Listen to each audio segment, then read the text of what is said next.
शरम् अपहाय रघुत्वहमन्यमहं न कथञ्चन कञ्चन जातु भजे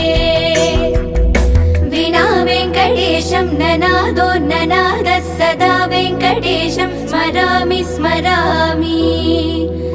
हरे वेङ्कटेश प्रसीद प्रसीद प्रियं वेङ्कटेश प्रयच्छ प्रयच्छ अहं दूरदस्ते पदाम्भोजयुग्म प्रणामेच्छयागत्य सेवां करोमि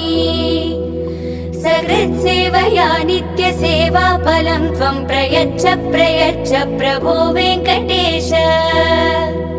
अज्ञानिना मया दोषान् अशेषान् विहितान् हरे क्षमस्व